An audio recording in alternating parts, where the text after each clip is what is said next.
Hey everyone, it is the last day of 2018. I don't know where the time went. I hope you all had a fantastic Christmas and hopefully you'll have a good new year. But what I'd like to do in this video is talk about, well, it's not specific to the PlayStation 4, but I'd like to talk about digital games. Now this is something that I have talked about a little bit in the past, a few years ago. And you can see, I'm not going to say I've got the biggest PlayStation 4 collection, but you can see I've got a lot of different games here, a lot of sport games, a few one-player games, and more recently I've been buying a lot of driving games as well. So I mean, I don't even know how many games I've got, probably 20 discs or something. And you can see I've got my steering wheel here. I must admit, I love my steering wheel. I love playing driving games. But recently if I can get this moving along, recently I've bought a few driving games, and I've actually got, if I look through my driving games here, I've got the Crew 2 digital download, Dirt 4 digital download, WRC 6 digital download. I bought it from the PlayStation 4 store or PlayStation store.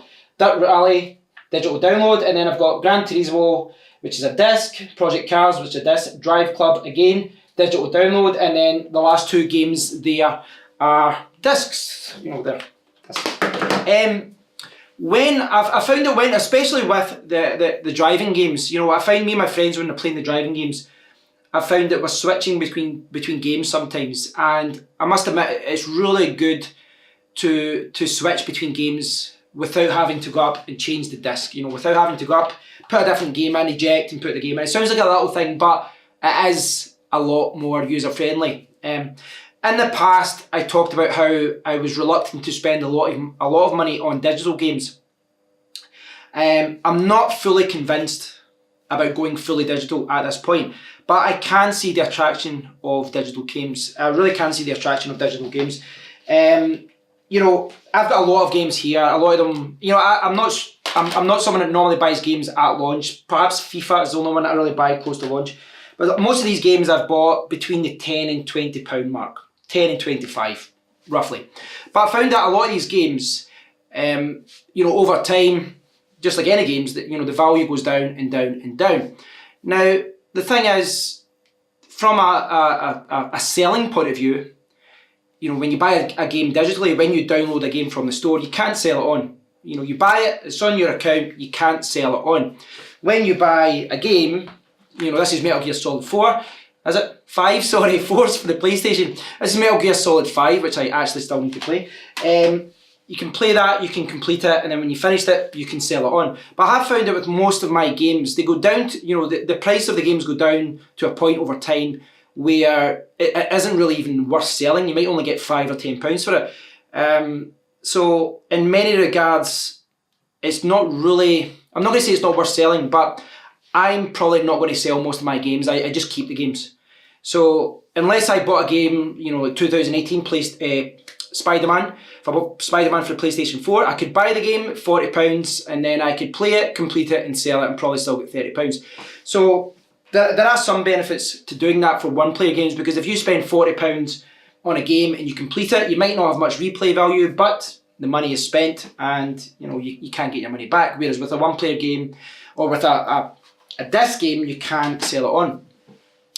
I do think that, you know, from a convenience point of view, buying games digitally has a lot of benefits. You know, you can switch between games quicker, you don't have to mess about with discs, you don't have to worry about the disc not working, etc. But there are some downsides, and there are some things that are making me a little bit reluctant to go fully digital at this point. And a lot of it comes down to Sony or Microsoft or, you know, Nintendo, whoever they are, you know, whoever the company is that owns the platform.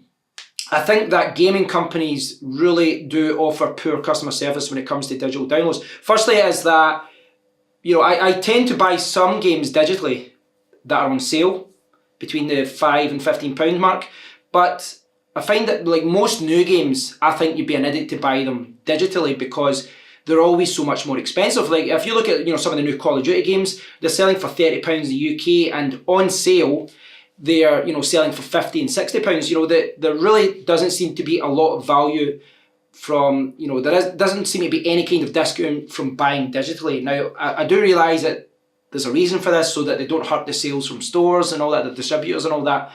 But it's very rare that you get a really good bargain. Most of the time, when I download a game and I think it's good value at £5 or £10 or whatever it may be, I can probably buy the disc at the same price, if not cheaper. So that's one thing that's kind of holding me back a little bit. But the other thing is, as I said, customer support. And customer support remains awful, non-existent. Now, Sony has an option, and I realised this recently, where there's a contact form where if you buy a game but you don't download it, you've got like up to 2 weeks to just get a refund, but you don't download it. Now, that's basically if you've changed your mind, but I would say that most people, they buy a game and they download it, so that situation isn't going to really arise that many times. The problem arises when the game doesn't work. Now, I encountered this a few years ago. I can't remember if it was the PlayStation 4 or the PlayStation 3, but it was a game I downloaded. In fact, I think it might have been a Worms game. I've got another Worms game here, but there was another Worms game I downloaded a few years ago, PlayStation 3 or 4. Didn't work. There was like an element of the game that really didn't work. It didn't work in the multiplayer of it. And I contacted Sony and they basically said, go to the developers. We've taken nothing to do with this. I went to the developers, they didn't reply. They eventually did reply, and then they didn't reply like months later. I went back to Sony and said, listen, you've told me to go to the developers aren't coming back to me, so I've paid 10, 15, 20 pounds, whatever it was, and I can't play this game. The game doesn't work and the developers aren't doing anything. What can I do? And they're like, you're going to have to go to the developers. So they didn't do anything. Now, the reason I'm talking about this again is that recently I had a similar situation with The Crew 2.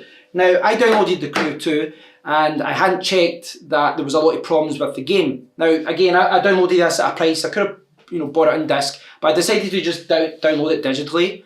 Couldn't be bothered going to the shops. I couldn't be bothered waiting. I wanted to play the game. Downloaded the game and I got to the menu and it froze. It stopped working.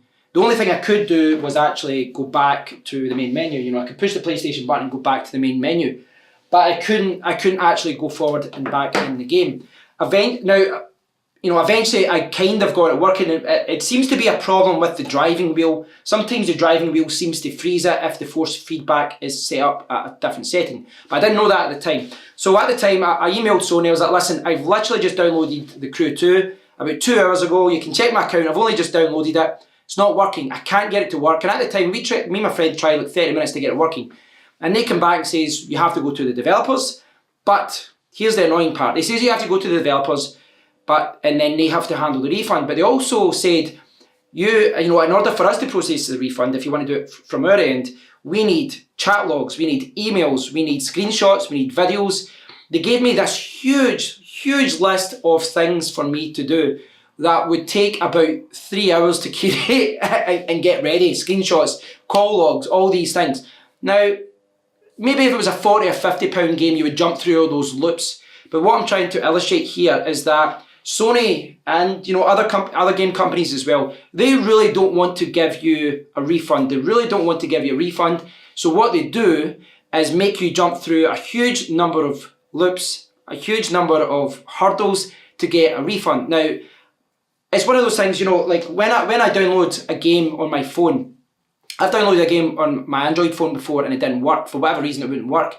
But Google's got a thing that it's like within 24 hours or something, you can get a full refund. You can uninstall it and get a full refund.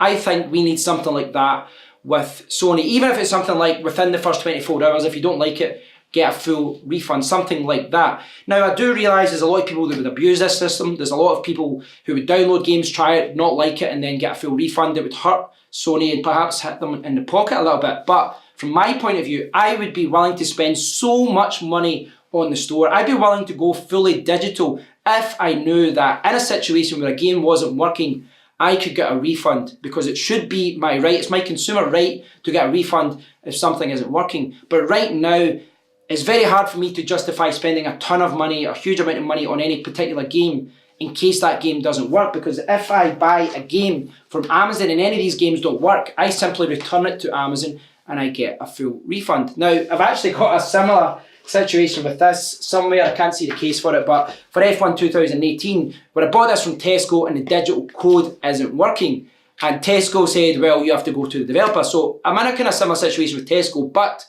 I can just walk down to Tesco and just get a full refund for this and say, listen, that headline edition content isn't working, I want a full refund. So yeah, with lots of news circulating right now about the Xbox 2, about the PlayStation 5, I think we are going to see a slow migration towards gaming companies pushing digital content a little bit more. And I realise there's going to be resistance from online shops and from retailers for that, because they obviously make money whenever they sell a physical disc.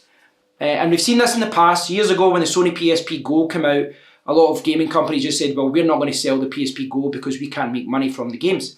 But I do think we're going to see people downloading games more often from the Microsoft Xbox Store, from the PlayStation Store.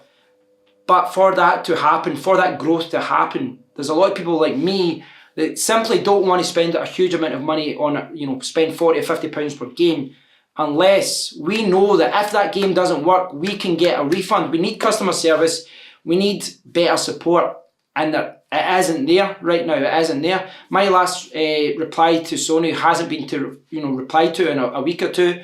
I sent an email to Ubisoft at the time, they didn't reply, so you just left. Well, what can you do? There's nothing you can do. There's nothing you can do. And I was in this situation, as I said, I was in this situation a few years ago where the games company wasn't returning my emails. And I said that to Sony, listen, what can I do? And they said, well, you need those emails. I'm like, well, they're not replying. And then they said, well, that's it. And I couldn't get a refund.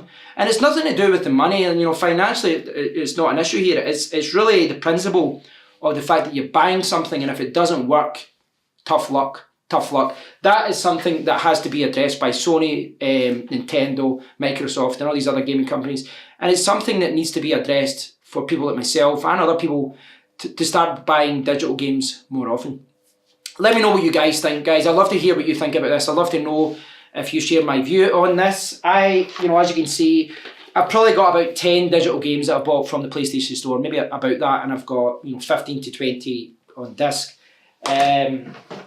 I seem to have about 3 or 4 FIFAs at this point as well. But yeah, I want to play games more often. I've been able to play games more often at Christmas. I've taken some time off from doing videos and articles and things, and I want to play games more. And I do love the concept. I do love the idea, the principle of downloading games. It's simpler, it's easier. But from a resale point of view, well, there's no resale. And from a customer support point of view, I think gaming companies really do have to step it up. Let me know what you think about it, guys. I'd love to hear your opinion on this, and if you share my opinion on this, and let me know whether for the majority of your games, do you buy them digitally? Do you download them from the store, or do you buy them from Amazon so that you've got a physical disc for it, or so that you can resell? Let me know what you think, guys. Are you embracing digital games, or are you like me, kind of sitting on the fence because of some of the downsides to it? Thanks for watching, and I'll speak to you all very soon. And if I don't see you, please do have a fantastic new year. Take care.